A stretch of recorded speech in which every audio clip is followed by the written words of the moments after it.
kind of, in preparation for this talk, had a think about what diversity actually meant to me in terms of visual communication.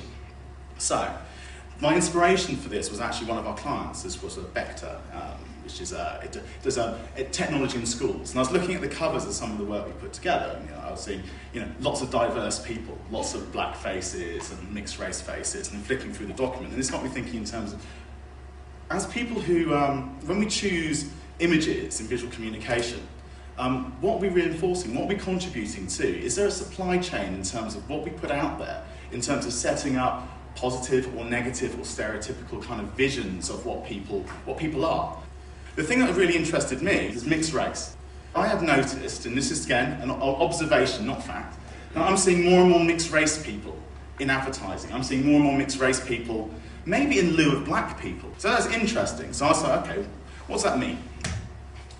Okay, I'm going to read this bit because I want to get this right. I was in research to this. There was a professor called Santa Ali who said, racially mixed people are a hot commodity in today's consumer market.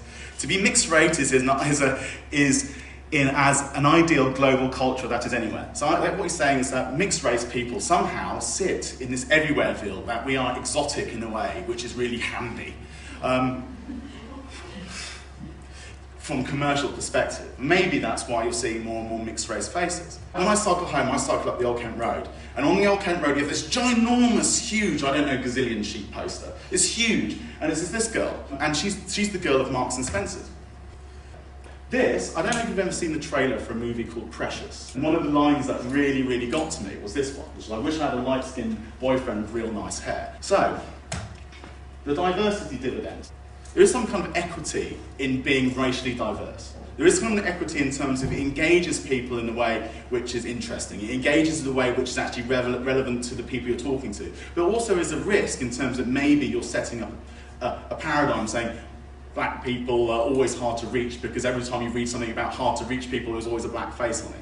So maybe every time they're thinking about something which is aspirational, there's always a white face on it. And I know that's not entirely true, but they are the associations that seem to be borne out by the statistical study. So, conclusion. I mean, it's difficult to say.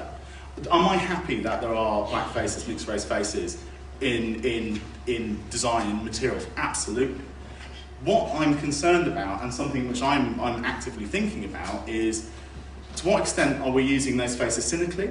What extent are we actually looking at the life cycle of the people who look at those images at the end and causing them to have implicit associations which are detrimental to their future? Saying, actually, I can't be in this industry, I can't be that because my skin's not right, because all the marketing tells me as such. I don't know, but this is why we're having a Q&A afterwards, I guess.